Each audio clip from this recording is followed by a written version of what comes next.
What is up, guys? The new Bonnie here, and welcome back to another episode of Bonnie Banter, where today I'm going to be giving you my best Bonnie bias on everything and anything. And of course, today's topic of discussion comes to us from the Russo brothers' 2021 film Cherry, starring Tom Holland and Sierra Bravo. Let's go ahead and get this thing going.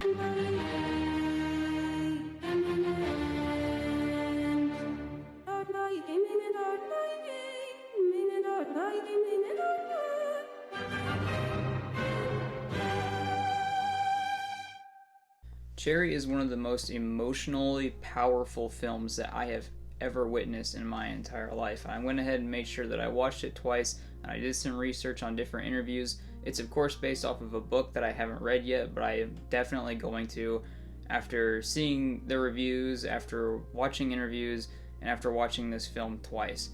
So basically it follows a soldier who is unnamed, but the whole movie, all the cast refers to him as Cherry, played by Tom Holland, who falls in love with character Emily, played by Sierra Bravo, and throughout the course of the film, he joins the army, he shows the horrors of war, comes back from it, and then the main meat and cheese of this sandwich gets unraveled, and that's when he starts suffering from PTSD and drug and substance abuse. And it's an ongoing epidemic that I think is a silent one, and I know Tom Holland hit it pretty well when he said it during an interview. It's such an amazing story, and it's made me realize how brave the men and women are who go overseas and fight for their country. And it's so sad that so many of them come home and don't get the support that they deserve and that they need. You know, people sometimes can't be medicated, they need to be treated, and therapy is something that has proven to help, and drugs is something that proves to make people's lives miserable.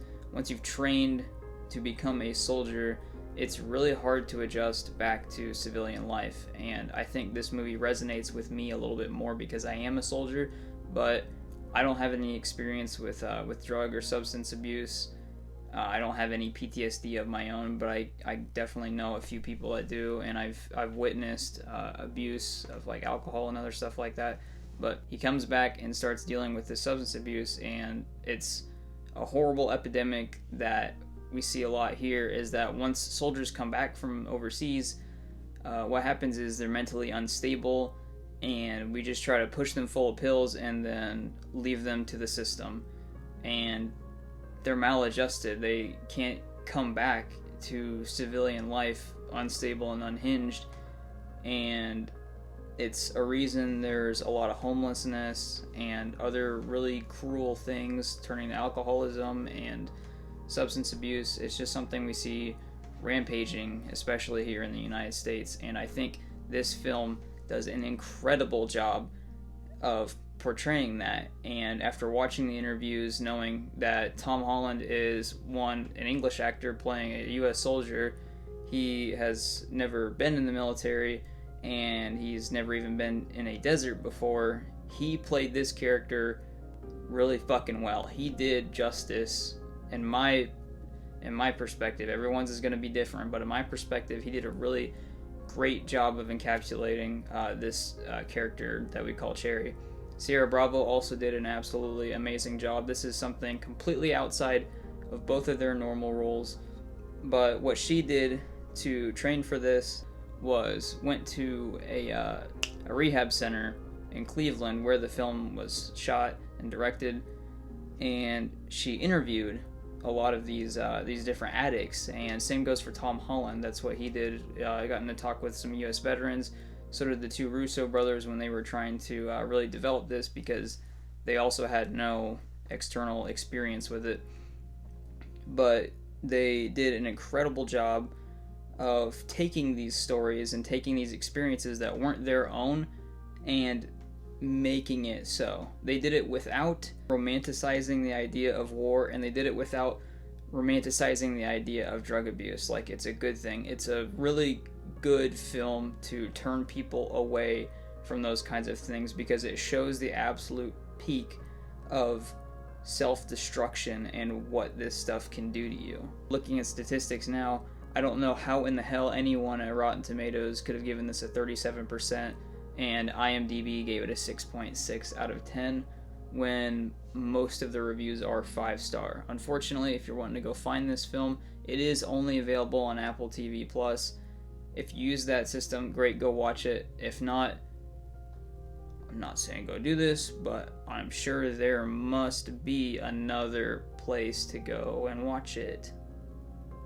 That's not a streaming service. There's a lot of different dialogue in this movie that's extremely powerful, and it works on all different levels. As soon as the film starts, rather than have intro credits rolling, Cherry, once again played by Tom Holland, is giving just physical descriptions of what's in his environment and how he appreciates them, stuff that you wouldn't normally think.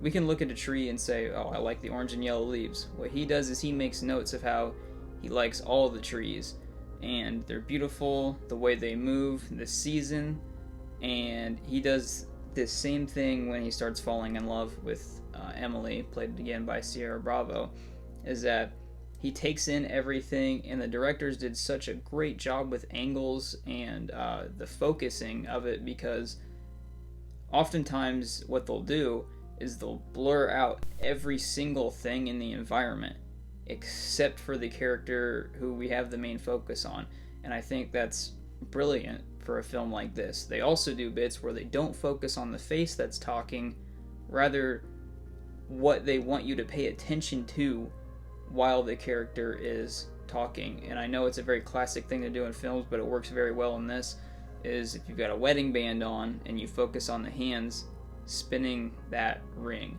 That's a really powerful thing that I think a lot of films can do. You can even do it in books. Another piece of very powerful dialogue that I found, my favorite wording from the entire movie, which has actually questioned my authenticity as a soldier, is one of the Italian characters whose name I'm forgetting, excuse me for it, but he mentions with Cherry's first job or second job he's working at, he gets really wasted at a bar and starts going around asking everybody, do you have the balls to put a gun to a guy's head and blow his brains out? Because that's something that not anyone can do. In fact, a lot of people can't do it. And for him to go around saying that, and then after Cherry has joined the army is when he asks him this at the end of the night, he's completely still. Because that's something that a lot of people disregard, especially civilians, when it comes to the horrors of war and the cost of human lives, is, do you think you are physically and mentally tough enough to take another life? And when we get over into the scenes from Iraq, which were actually filmed in Morocco, Tom Holland said he really enjoyed his time over there. We see that he's gone through the training to be a U.S. medic, and he goes through some pretty relatable stuff from a soldier's point of view. It's emotionally daunting throughout the entire thing. The ups, the most positive parts of the film, are choreographed very well, even though there are a very minute few of them. And then dragging the whole thing out, it's a very somber film, and a lot of people are turned off by that. But I think you have to give a lot of credit not only to the directors, but to the people in charge of music for getting this right, because they're able to keep it changing, but almost all the music sounds the same because it's a lot of strings, it's a lot of orchestral music, and it picks up it's like this. You can play the same sound at a happy moment that you can play at a sad moment, the same exact sound, but it's gonna feel completely different. There are quite a few long moments. It's a 2.5 hour film. There's moments where there's a full minute or so of no dialogue, no monologue, and it's just film of people's faces, people's body language, but the music is what really, really sets the tone and sets it apart. Once he gets back from Iraq is when he starts facing the real horrors of PTSD, where he can't sleep. He's taking different opioids to try and negate this and help him get some rest at night. I know Xanax is one of the things he was taking, along with Oxycontin. Oxycontin was a really big one. This is around 2007 when the opioid outbreak became a huge thing. People were getting their hands on it all the time. But what's very important is that he's on it, needs to get off of it, goes to a doctor. The doctor then prescribes Oxycontin to him because for some reason he doesn't get him the therapy that he needs, and instead just pushes drugs. And I think my bias on that is that I see it a lot. It feels like doctors don't try to help and instead just push the medication on you and send you on your way. And that's not something you can do with people who have experienced horrors like this. There should be designated people to help soldiers dealing with, or anybody really dealing with the post-traumatic stress, because it's something that a lot of people suffer through, and it's something that no medication will ever help. Antidepressants, they make you feel nothing.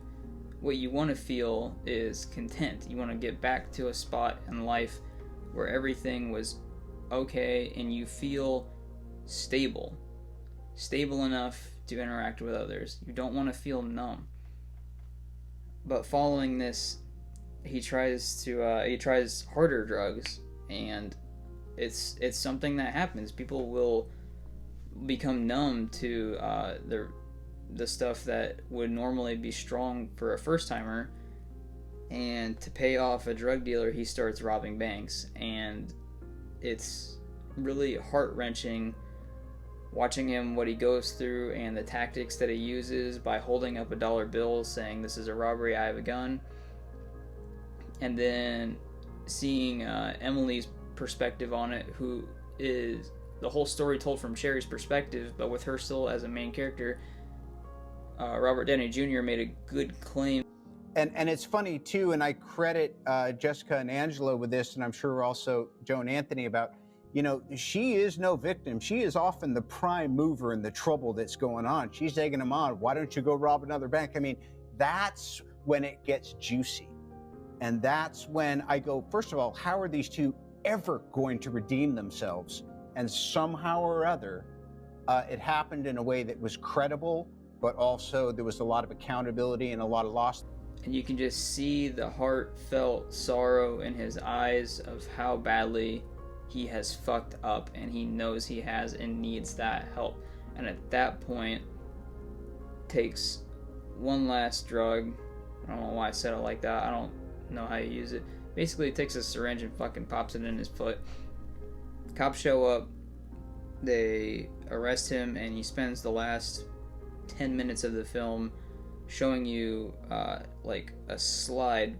It's almost like a slide. It's like a video slide presentation of him going through rehab for the next 14 years.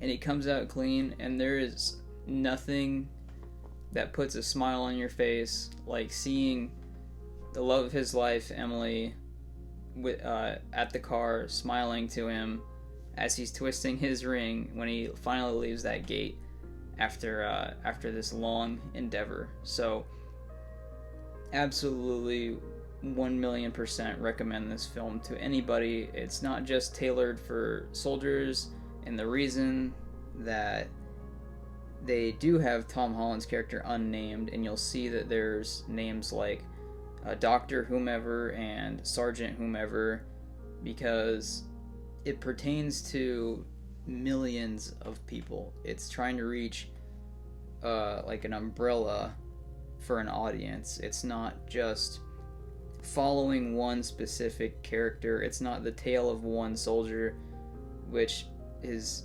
beautifully illustrated. And this whole thing is done in sections that you'll see from start to finish. He even does some breaking the fourth wall which really works for this film. I recommend this to absolutely anybody if you can find a way to watch it, and then if you can't, or you would rather read the book first, I know they don't follow things tit for tat. I will be reading the book after this because it's such an incredibly powerful film that I think raises a lot of awareness and really honors what some of these people have to go through and what they have gone through. So, that being said, thank you guys so much for watching this, and I will see you all in the next one.